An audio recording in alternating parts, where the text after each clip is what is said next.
अब मैं आपको सिंगापुर की कहानी सुनाता हूँ जो 1965 तक मलेशिया का इंतहाई पसमानदा और गरीब इलाका था। यहाँ की जमीन दलदली, वीरान और बंजर, जबकि लोग सुस्त, बेकार और इंतहाई नालायक थे।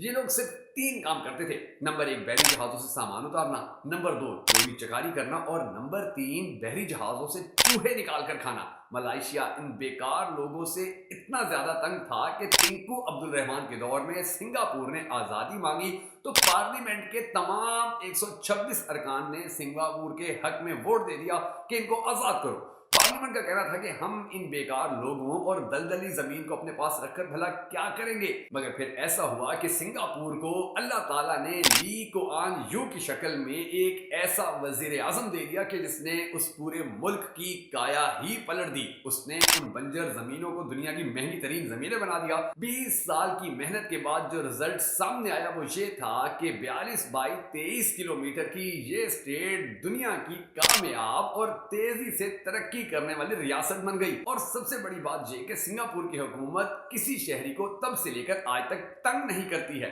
सिंगापुर दुनिया का पहला मुल्क है कि जिसने अक़वाम आलम को बताया कि मुल्कों के लिए वसाइल नहीं बल्कि कुव्वते इरादी की जरूरत होती है। मुल्कों को आबादी, हुनरमंदी, रकबा और तेल भी दरकार नहीं होता, इनमें बस आगे बढ़ने का इरादा होना चाहिए। ली एक पूरी यूनिवर्सिटी थे। उस शख्स ने 2 दहाइयों में पूरी कौम बदल कर रख दी। उसने सिर्फ 5 काम किए। सबसे पहले उसने अपने पूरे मुल्क के अंदर भरपूर तरीके से अमन कायम किया। मजहब को लोगों का जाती मसला बना दिया।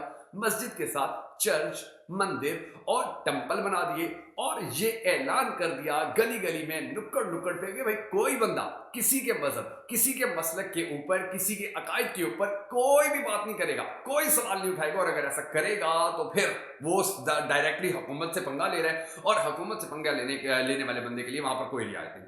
उसने दूसरा काम यह किया कि सबको, चाहे अमीर था, गरीब था, कोई भी था, कानून की नजर में बराबर कर दिया। उस मुल्क में आज भी कोई क्लास कल्चर नहीं है, किसी को किसी पर कोई फौकियत नहीं है। वहां आज भी सब बराबर हैं और आज भी वहां के लोगों को बराबर हकूक दिए जाते हैं। उसके बाद इस मुल्क ने तीसरा जो काम किया वो बड़ा जबरदस्त था। सिंगापुर ने तरक्की करने के लिए अपने पूरे मुल्क के अंदर एहतजाज पर सख्त पाबंदी लगा दी। आज तक वो पाबंदी कायम है।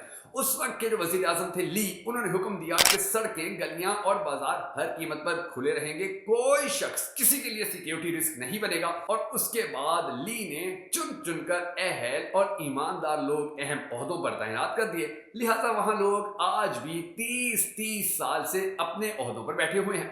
इसके बाद ली ने अपना मुल्क पूरी दुनिया के बिजनेसमैनों के लिए खोल दिया।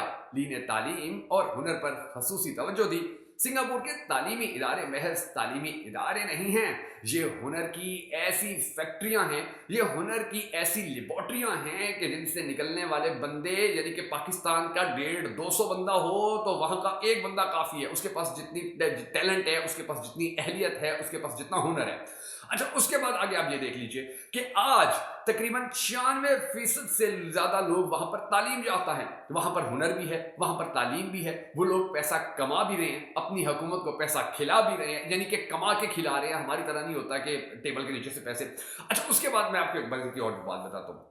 उसने पूरे सिंगापुर, यानी कि सिंगापुर को अगर आज दुनिया के अंदर सबसे साफ मुल्क कहा जाता है तो इसकी शुरुआत शख्सी सफाई से किया गया था। ये आप लोगों के लिए बड़ी जबरदस्त बात है। लोगों को सरकार ने टॉयलेट इस्तेमाल करने का तरीका सिखाया। पूरे मुल्क में मुस्लिम शावर और टॉयलेट पेपर को लाजमी करार दिया। हाथों की सफाई को वहां पर कानून बना दिया गया और थूकने पर सख्त पाबंदी लगा दी। आज यानी कि वहां पर कोई आपको थूकता हुआ नजर नहीं आएगा। आज पूरी दुनिया का सिंगापुर वाहिद ऐसा मुल्क है कि जिसमें अगर कोई सड़क या अवामी जगह पर थूकेगा, या वो पान की हमारी कराची की तरह पचकारी मार देगा, या नाक साफ करता हुआ पकड़ा जाएगा तो सीधा जेल में जाएगा। पूरे मुल्क के अंदर आपको ना कोई गला साफ करता नजर आएगा, आपको ना वहां पर सड़क पर कोई खांसता नजर आएगा, ना आपको वहां पर कोई पचकारी मारता नजर आएगा। और फिर हैरत अंगेज चीज जो रिजल्ट सामने आए थे वो ये थे कि वहां के लोगों को अब थूकना भूल गया है। आपको हैरत हो रही है, वहां के लोग थूकना भूल गए हैं कि थूक कैसे की जाती है, थूका कैसे जाता है। ये वहां की जो यानी कि शख्सी जो सफाई थी उसके ऊपर काम करने का रिजल्ट निकला। अच्छा, उसके बाद सिंगापुर के अंदर जो सबसे अहम चीज है जो उस मुल्क को साफ रखने के अंदर बड़ा किरदार अदा कर रही है वो ये है कि वहां पर सिगरेट और पान, तंबाकू सख्त पाबंदी है। च्युइंगम को वहां पर गंद कहा जाता है, च्युइंगम वहां पर खाने पर पाबंदी है। पूरे मुल्क के अंदर ये यानी कि आप कहीं पर भी किसी खुले आम को चिंगम नहीं खा सकते हैं, आप कहीं पर कोई उल्टी नहीं कर सकते, सख्त पाबंदी है। इसके बाद ली ने अपने मुल्क को तरक्की देने के लिए जो एक काम किया था वो था इंफ्रास्ट्रक्चर। उसने पूरे मुल्क के अंदर उस जमाने में हाईवेज, मेट्रो और पुल उस जमाने में बना दिए थे कि जब मशरिक में इसका तस्वुर तक नहीं था। आज भी पूरे मुल्क के अंदर वहां पर आप सड़कें देखें, वहां पर आप पुल देखें, आप हैरान रह जाएंगे।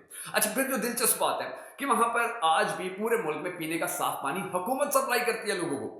आप किसी भी टूटी का पानी, वहां पर किसी भी टूटी का पानी पी लेंगे, आपको वो ना जायके में 2 नंबर होगा, यानी खराब होगा, ना उसका टेस्ट खराब होगा, ना उसको वो दिखने में खराब होगा। अच्छा, बिजली और गैस की लोड शेडिंग का वहां पर तस्वुर तक नहीं है, लेकिन उसके बावजूद वो लोग बगैर यानी कि बगैर जरूरत के कोई लाइट वगैरह ऑन नहीं करते हैं। अच्छा, उसके बाद आप ये देख लीजिए, अब हमारी बदकिस्मती कि सिर्फ 683 मुरबा किलोमीटर का वो एक मुल्क है सिंगापुर, और उसके मालियाती ज़खायर $250 बिलियन से ज्यादा हैं, और हम सोने की चिड़िया हमें कहा जाता है। हमें कहा जाता है कि हम एशियन टाइगर बन जाएंगे इन फ्यूचर, और हमारा हाल ये है कि हम $1 बिलियन के लिए कशकोल जगह जगह लिए फिर रहे हैं। तो हमें खुद सोचना चाहिए कि क्या हम सिंगापुर नहीं बन सकते हैं? क्या हम सिंगापुर जैसी तरक्की नहीं कर सकते हैं? क्या हम सिंगापुर जैसी जो शख्सी तरक्की होती है, हर इंसान को जो हुनर दिया जाता है, हर इंसान को जो सोशलाइजेशन की जाती है हर इंसान की, क्या हमारे यहाँ नहीं हो सकती है? सोचिएगा ज़रूर। और अगर आपको सिंगापुर की ये कहानी पसंद आई हो तो हमें सपोर्ट करने के लिए इस वीडियो को लाइक और शेयर भी ज़रूर कीजिएगा।